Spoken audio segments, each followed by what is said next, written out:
사랑합니다. 옆에 사람하고 인사하겠습니다. 예, 사랑합니다. 보름달처럼 풍성한 추석 되시기를 바랍니다. 보름달처럼 인사하세요. 보름달처럼 풍성하시기를 바랍니다. 인사하기 어렵죠. 추석 한가위 주일이 미리 하니까 이게 분위기가 영 추석 같지가 않아요. 한가위 주일 설교를 준비하면서 가장 먼저 생각한 것이 명절에 어떤 말을 조심해야 하는가였습니다. 명절만 되면 시댁 무슨 처갓집 가는 것으로 인해서, 친정집 가는 것으로 인해서 스트레스를 엄청 받는다고 그러더라고요.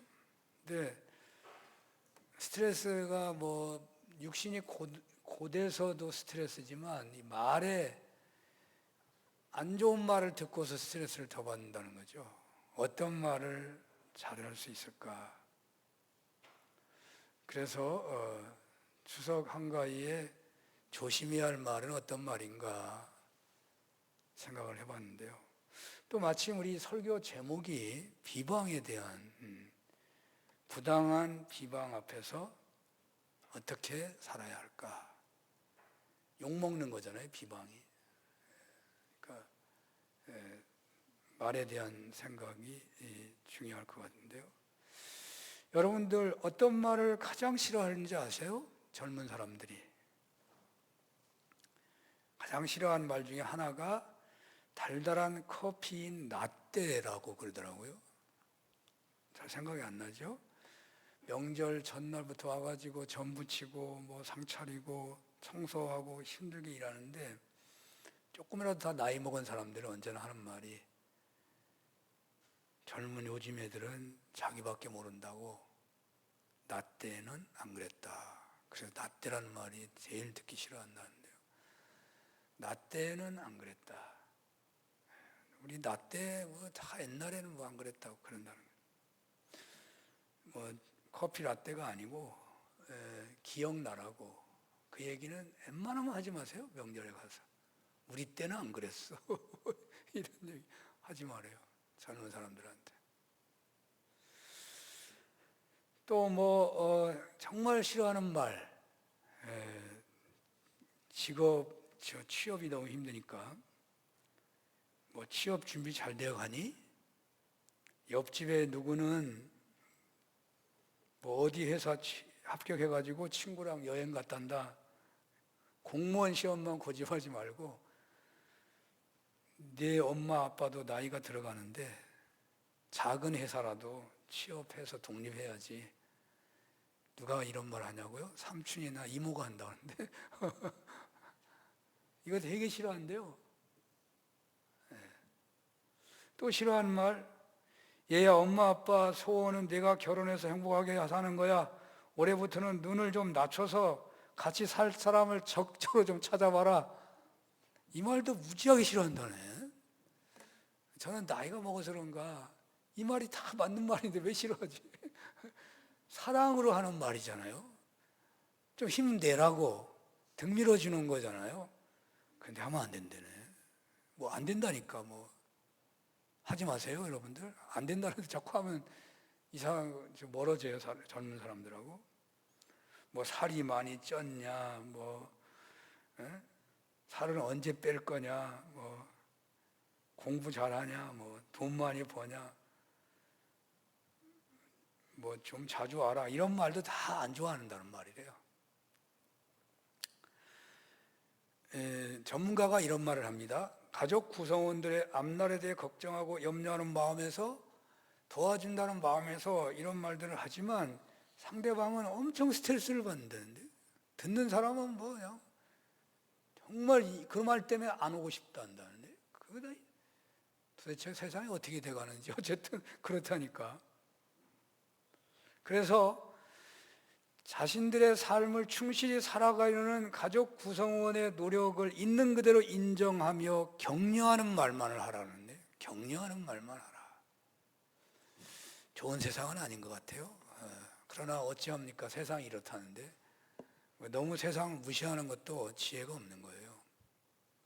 우리 신앙인은 명절에 이런 말을 조심하고 축복의 말을 많이 했으면 좋겠습니다. 우리 믿는 사람들은 원래가 천국에 가는 거잖아요. 이 땅에서 천국을 누리고 살롬을 누리고 사는 사람이잖아요. 복음을 전해야 되는 사명이 있는 사람이잖아요. 복음이 전해지려면 사랑을 전해야 되고 축복을 전해야 되고 행복을 전해야 되고 어쨌든 사람을 살리는 말을 해야 돼. 사람을 살리는 말을 해야 복음이 전해지죠.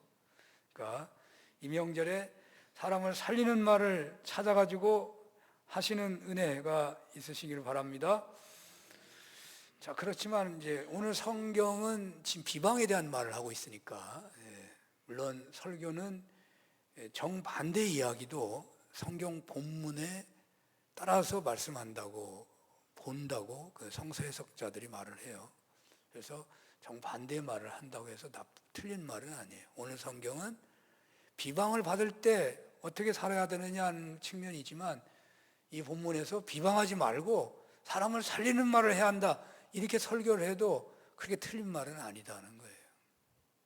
자, 어쨌든 오늘 비방의 문제를 다루고 있는데 요즘 비방의 문제 때문에 사회 이슈가 크게 대두된 게 있죠. 학교 선생님들의 극단적 선택.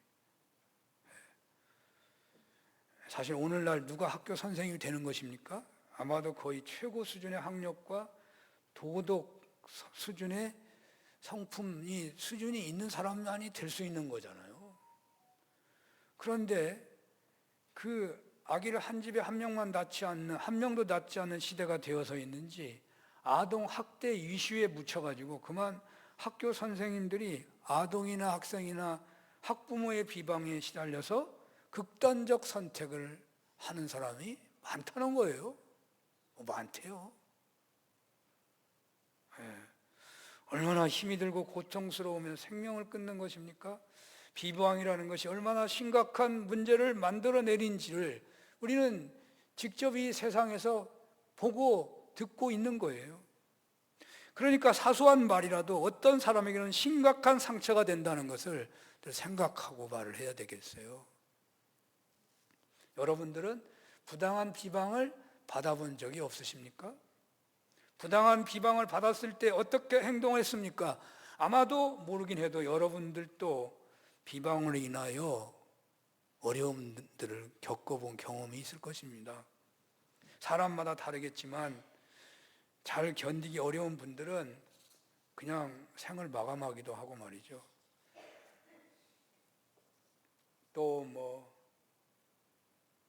다니는 교회를 그만둬버리고 교회를 한다. 왜 교회를 안 다니는지 몰라겠어. 그런 일 때문에 아예 신앙을 포기해버리고. 그러니까 교회 다니는 사람들이 상당수가 신앙생활을 포기하는 경우가 비방의 덫에 걸려 넘어진 분들이 많아요. 자, 오늘 시편은 다윗 왕이 무고한 비방을 받고 있는 것을 배경하고 있어요. 다윗이 부당한 비방에 너무 힘이 들어가지고 그것을 극복하는 과정에서 탄식하듯 기도한 것을 시로 남겼다고 볼 수 있습니다. 다윗이 비방을 받은 경우는 참 많았습니다. 다윗에게 왕권을 빼앗겼다고 생각하는 사울 족속 또 베냐민 지파 사람들에 의해서 그 10지파 사람들에 의해 많은 비방을 받았습니다. 그 대표적인 비방이 시므이라는 자의 저주라고 할 수 있습니다. 여러분도 다 아는 거죠? 사무엘하 16장 7절 8절의 내용을 한번 볼까요? 시므이가 저주하는 가운데 이와 같이 말하니라. 피를 흘린 자여 사악한 자여 가거라 가거라. 사울의 족속의 모든 피를 여호와께서 네게로 돌리셨도다. 그를 이어서 네가 왕이 되었으나 여호와께서 나라를 내 아들 압살롬의 손에 넘기셨도다. 보라, 너는 피를 흘린 자이므로 화를 자초하였느니라 하는지라. 이게 시므이의 다윗을 향한 비방. 다윗이 사울을 죽였나요? 다윗은요, 사울을 안 죽이려고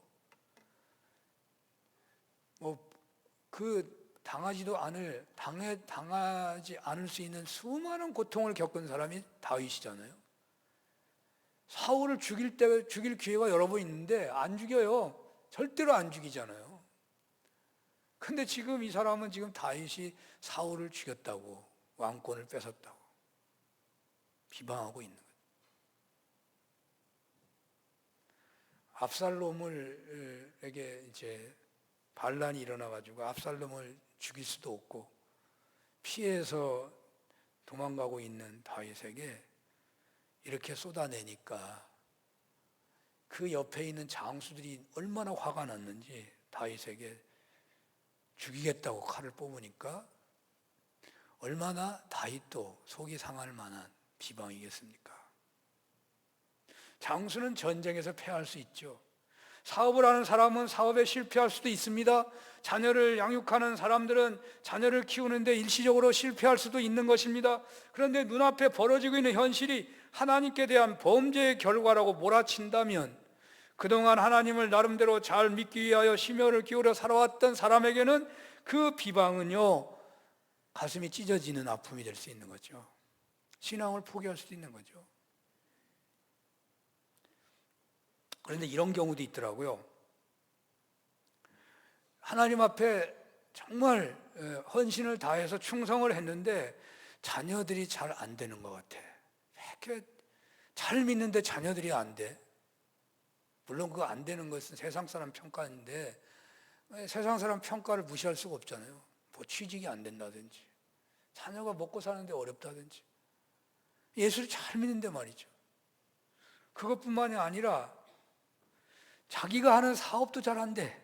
사업이 곤두박질 치게 되니까 기복적인 신앙 분위기가 우리나라에 상당히 많아요. 대한민국에 신앙인들 사이에. 그래가지고 그 분위기 때문에 지레 스스로 눌려가지고 다른 사람들이 직접적으로 비방을 하지 않는데도 그들이 비방할 것을 예상하며 비방을 스스로 받아버려서 심각한 침체에 놓여 있는 사람도 있더라고요. 그러니까 자기가 자기에게 그냥 비방받았다고 생각하고 사는 거예요. 너무나 힘들어하는 사람도 있어요. 착한 사람들이 많이 그래. 누가 비방도 안 하고 오히려 기도해주고 애처롭게 생각하는데 비방받고 있다고 생각을 해요. 그래서 말 한마디만 잘못하면요 심각한 일이 벌어지는 거예요. 네. 비방을 받고 있거나 비방을 받는다고 스스로 생각해서 비방을 받고 있는 처지에 있거나 그 현실은 매우 곤혹스러운 거죠. 정도의 차이는 있겠지만 심한 경우에는 생명을 버리는 경우도 있잖아요. 교회를 떠나버리는 경우가 있잖아요. 부당한 일로 비방을 받고 있다면 어떻게 해야 할까요? 평범한 사람들은 대체로 어떤 비방 같은 것을 당하지 않았을지도 모릅니다. 그러나 단지 정도의 차이가 있을 뿐이지 대처하는 태도의 차이가 있을 뿐이지 비방받아도 그냥 우습게 생각하는 사람이 있다고 말이죠. 그 사람들 하는 말인데 그거 별 얘기도 아니지 한쪽 귀로 듣고 흘려버린 사람도 있다 이 말이죠. 태도의 차이가 있는데 그러나요 우리 신앙인들은 세상의 소금과 빛이어야 하기 때문에 어두운 세상, 부패한 세상에 살아가는 우리 신앙인은 언제나 비방의 무방비로 노출되어 있다고 봐야 돼요. 믿는 사람들은 안 믿는 사람이 넘어뜨리려고 해요. 사단이 늘 부추기니까요. 그러니까 믿는 사람은 언제나 비방의 대상이에요. 그러니까 신앙인들은 빛과 소금으로 살아야 되기 때문에 비방에 노출되어 있는 건 언제나 세상은 신앙인은 언제나 색안경 끼고 보는 자는 거잖아요. 세상은 빛인 성도들의 의로운 행실, 착한 행실이 어두운 가운데 빛을 드러내면 어두운 행실의 실상이 드러나잖아요. 그러므로 세상은 자신들의 어두운 행실을 감추기 위해 성도들의 의로운 행실을 싫어하고 결국 성도들을 악의적으로 비방하거나 핍박하는 거예요. 이럴 수도 있죠. 그런데요, 세상이 악의적인 넘어뜨리려고 하는 악의적인 비방에 우리가 어떻게 대처해야 되느냐, 이 다윗이 겪고 있는 것은 그런 거잖아요. 그런데 또 하나 우리가 생각해야 할 게 있어요. 왜냐하면 우리는 다윗 얘기만 다 할 수 없잖아요. 우리가 이 세상에서 겪는 비방은 그 악의적 비방보다는 그냥 일상적 비방이 더 많기 때문에요. 그리고 어떤 경우는요, 신앙인이 그 신앙인에게 세상이 정당하게 비방하는 경우도 있어요. 정당한 비방이 있는 거예요. 왜 교회가 교회밖에 모르느냐? 이 세상이 비방하는 거잖아요. 너희 믿는 사람들 너희들끼리만 사업하고 장사하고 그게 말이 되느냐? 너희들은 왜 이렇게 욕심이 많냐? 믿는 사람이 11조를 많이 내야 한다고 욕심을 더 부린다는 거예요. 선거를 치르면 요즘에는 옛날 이승만 때부터 믿는 사람은 찍었으니까 지금은 아닌 것 같아요. 우리 신앙인은 악의적 비방만 듣는 것이 아니라 소금과 빛이 되어야 하는데 그렇지 못하기에 도전적으로 비방을 받는 경우도 있다는 것을 알아야 돼요. 좀 제대로 좀 살아라. 우리는 너희들 욕하지만 너희들 믿고 사는 거야. 세상에 그런 사람도 있는 거예요. 교회에 대한 비방, 믿는 자의 비방이 단지 욕으로만 들으면 안 된다 말이죠. 우리가 좀 깨달아야 돼요. 깨달아야 돼요. 자, 우리는 어떻든 간에 이런 다양한 조건 속에서 각양각색의 비방 앞에 놓이게 되는 것입니다. 어떻게 해야 하겠습니까? 제가 1절, 2절만 봤는데요. 1절 다시 한번 볼까요? 내가 나의 완전함에 행하여 싸우며 흔들리지 아니하고 여호와를 의지하여 싸우니 여호와여 나를 판단하소서. 여호와여 나를 살피시고 시험하사 내 뜻과 내 양심을 단련하소서. 저는 이 말씀이 참 좋아요. 묵상하면 할수록 좋더라고요. 다윗은요, 목동하다가 왕이 된 사람이에요. 오늘날로 말한다면 노가다판에서 일하다가 대통령 된 사람이에요. 그러니 그 사람이 왕이 될 때까지 그 동료들을 뛰어넘는 승진을 얼마나 많이 했겠어요. 옆에 여러분 누가 제일 비방하는지 아세요? 동료가 비방하는 겁니다. 차이가 많이 나면 비방 안 해요. 똑같은 동료가 올라가면 저 뇌물 주고 뇌물 받고 올라갔나 봐. 별의별 말이 많겠죠. 고양이 같아가지고 어쩌고 저쩌고. 근데 그의 가장 밑바닥에서 왕까지 됐으니까 그 군사 조직 속에서도 얼마나 많은 사람들이 시기하고 질투하고 비방했겠습니까? 그러니까 다윗은 이루 헤아릴 수 없는 수많은 비방을 들었던 것이죠. 그는 그 무고한 비방을 받았는데 자신의 의로움에도 불구하고 억울한 상황에 놓이게 되었을 때가 많았단 말이죠. 오늘 본문은 바로 그 비방을 배경하고 있는데요. 다윗이 보여준 태도는 보통 우리와 같이 비방, 말도 안 되는 비방, 전혀 근거도 없는 무고한 끔찍한 비방 소리를 우리가 듣게 된다면 세상에 이런 일이 없다고 분노하고 대적하기 쉽잖아요. 그냥 어떻게 가만히 있어요? 오히려 가만히 있으면 네가 원래 그런 놈이야 그렇게 말할까 봐 가만히 있을 수가 없죠. 그냥 물불을 가리지 않고 대들 수밖에 없잖아요. 그리가 쉬운데 다윗은 어떻게 하냐면 하나님께 자신을 판단하여 달라고 호소한다는 거예요. 왜 하나님께 판단해 달라고 그래요? 다윗은 이렇게 말하고 있어요. 나는 완전히 행했다. 본문에 의하면 다윗은 내가 나의 완전함에 행하여 싸우며 흔들리지 아니하고 여호와를 의지했다고 말을 하고 있어요. 그럼에도 불구하고 여호와여 나를 판단하소서라고 말하고 있는 거예요. 여러분 비방을 받을 때 전혀 나는 눈금망부터 문제가 없다고 생각한다 하더라도 바로 즉각적으로 대항하거나 똑같이 비방하지 말라는 말이에요. 하나님의 판단을 먼저 받아야 된다고 다윗은 말하고 있다니까요. 왜 그래요? 사람은 다 자기 중심으로 생각하기 때문에 그래요. 지혜 있는 자는 그걸 알아요. 언제나 자기 중심으로 생각하는 거예요. 둘이서 똑같이 얘기를 한다고 합시다. 한 사람은 자기가 잘했다고, 이 사람은 자기가 잘했다고 서로 똑같이 말을 해요. 그리고 똑같이 믿고 있어요. 그런 걸 생각해 본다면, 그 사람이 나라고 한다면, 그러면 이 두 사람 말이 다 틀린데 한쪽 말만 맞는 거잖아요. 그 한쪽 말만 맞는 것만큼 나는 내가 맞다고 생각하고 있는 거예요. 실제로 안 맞지만. 그러니까 다윗은 정말 지혜가 있고 믿음이 있는 사람이라 내가 완전한데도 불구하고 비방 소리를 들을 때 하나님 판단해 달라고 먼저 기도한다니까요. 기도한다. 우리는 비방 앞에서 먼저 자신의 잘못이 있는지 없는지 그것을 살펴야 하는 것입니다. 자신이 잘못해서 당하는 비방 앞에서 무조건 하나님께 억울함을 해결해달라고 한다면 참으로 우스운 꼴이 되는 거죠. 다윗 왕은 지금 자신을 비방하는 자와 관계에서 자신이 완전하다고 생각하는데 그럼에도 불구하고 그는 나를 살펴달라고 말하고 있어요. 그리고 뭐라고 말하는지 아십니까? 나를 판단하시고 나를 살피시고 나를 시험하시고 내 뜻과 내 양심을, 내 양심은 마음이에요. 옛날 성경은 마음이라고 번역했어요. 내 뜻과 내 마음을 단련하소서라고 부르짖고 있어요. 이게 참 대단한 거죠.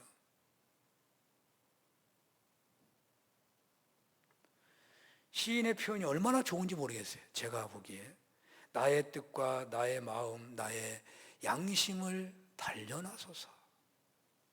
그렇습니다. 우리는 얼마나 급하게 반응하는지 모릅니다. 그 결과 낭패를 당하기 쉽잖아요. 어떤 비방 앞에서도 내 뜻과, 내 뜻은 내 생각이거든요. 내 뜻과 내 생각과 내 마음과 내 양심이 통제가 된다면, 양심이 온전히 단련이 된다면, 말씀 앞에 단련이 된다면 얼마나 좋을까요? 그 사람은 그 비방 앞에서도, 그 정말 실수하기 쉬운 그 상황에서도 정말 담대하고요, 정말 하나님의 말씀에 적절하게 행동하게 되는 거예요. 적절하게 행동하게 되는 거예요. 우리는 비방을 받을 때 먼저 자신이 완전했는지를 정직하게 살피고, 그 다음은 하나님께 자신을 살펴달라고, 자신을 좀 시험해 해보시라고 내 뜻과 마음을 하나님께 맡겨드리면서 단련해 달라고, 내 마음을 단련해, 내 생각을 단련해 달라고. 내 생각이 하나님 말씀으로 훈련돼야 되고, 여러분 육의 생각은 사망이요 영의 생각은 생명과 평안이라고 하잖아요. 이 생각이 단련을 받아야 되고 내 마음이 단련을 받으면 그런 비방 앞에서도 예수님처럼 행동하게 된다고 말해요. 쉽게 말해서.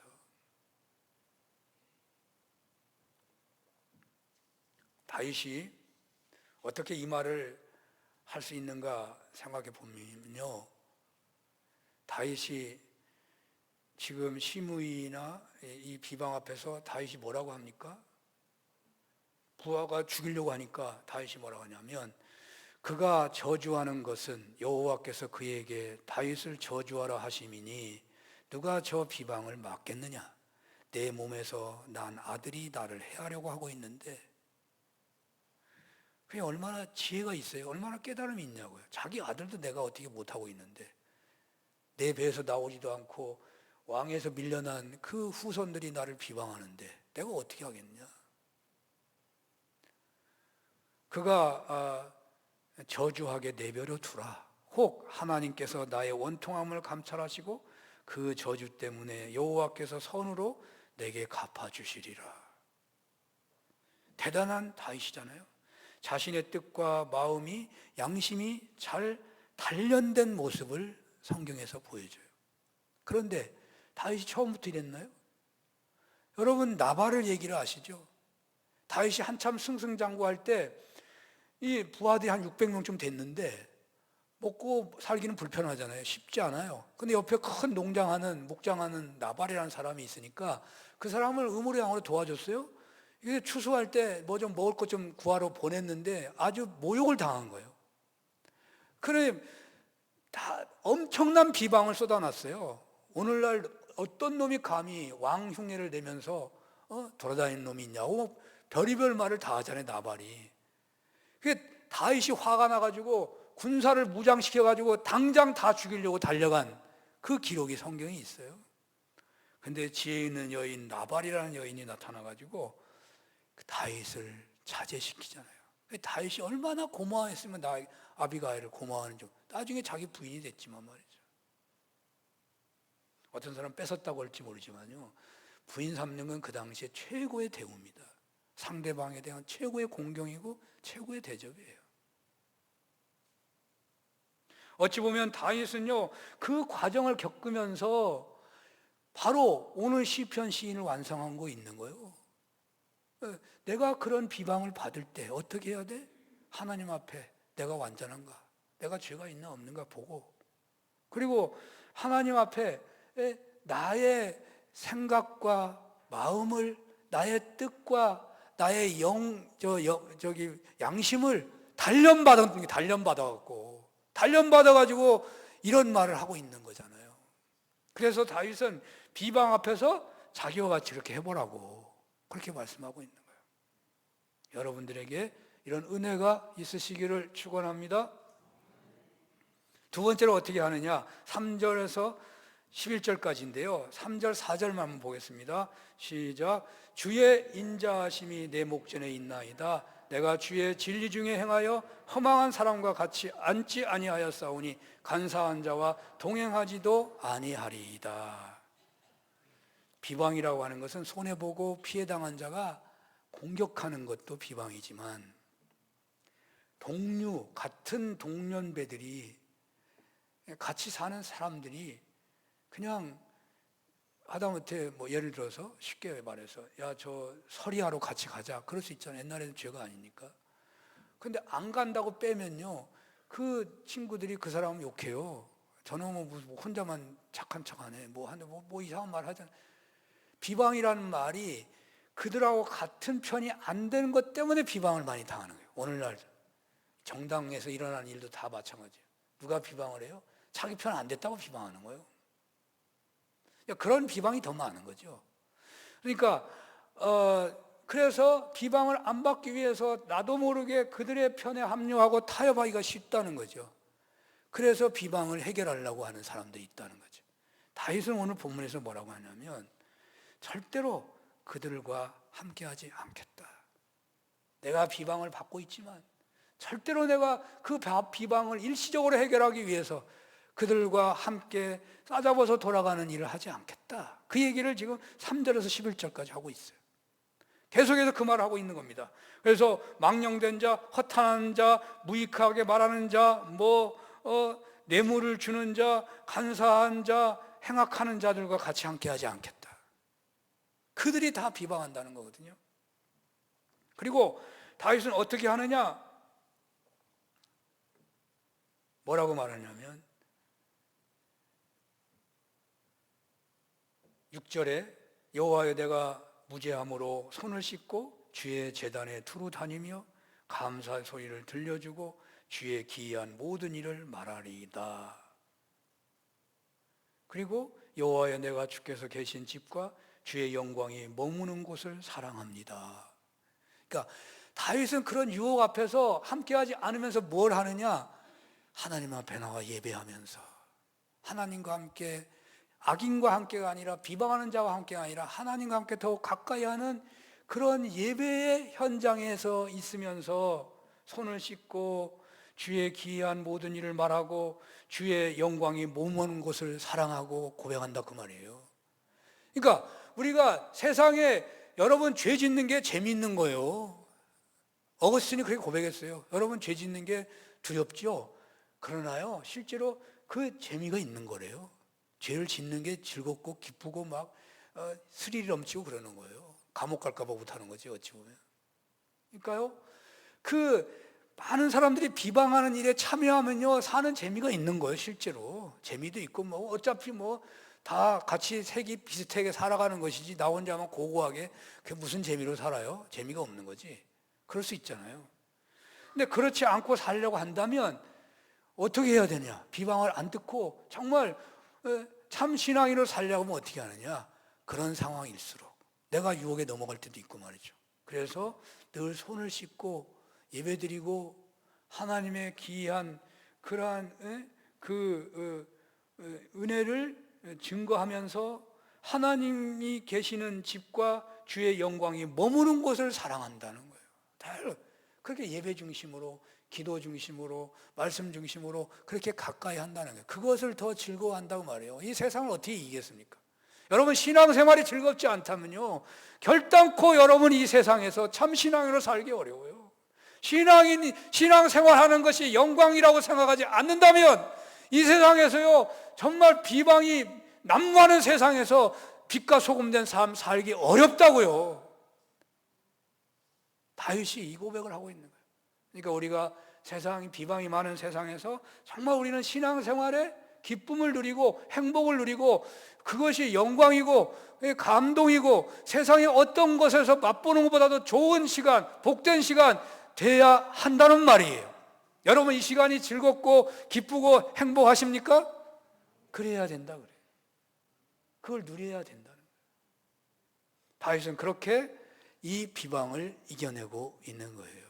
마지막으로 어떻게 비방을 대처하느냐? 12절입니다. 내 발이 평탄한 데에 섰사오니 무리 가운데서 여호와를 송축하리이다. 다윗이 지금 비방을 당하다가 기도하고 마음이 연단을 받아가지고 잘 해결해서 이제 비방이 끝나서 내가 평탄함을 누린다라고 오늘 시를 볼 수가 없습니다. 하나님 아직 응답한 게 아니에요. 여러분, 비방을 받으면 그것이 어떤 것인지 간에 팩트 체크 해가지고 누가 옳으냐 그러냐 해서 누군 감옥 가고 누군 보상을 받고 해서 해결이 돼요? 그게 하루 이틀에 해결돼요?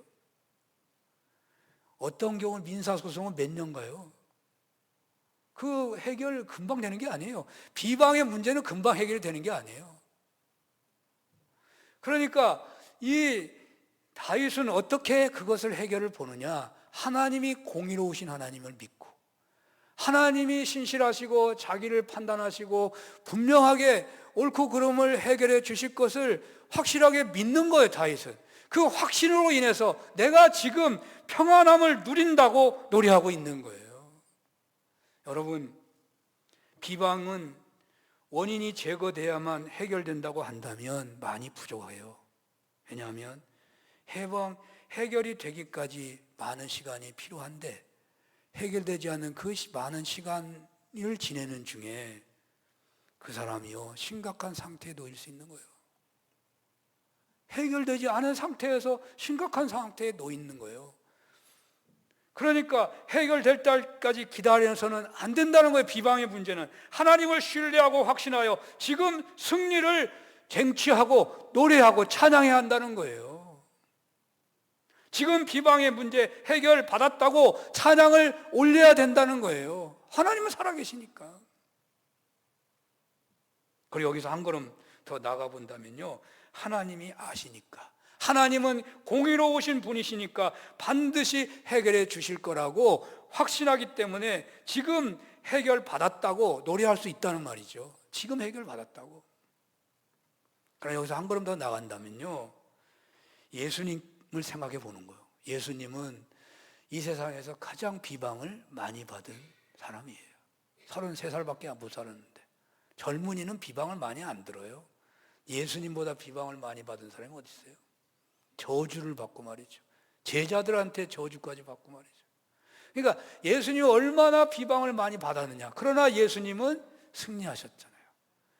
그래서 예수님은 무고하게 비방받는 사람의 마음을, 그 현실을 가장 잘 아시고 가장 잘 도와주실 수 있는 분이시라고요.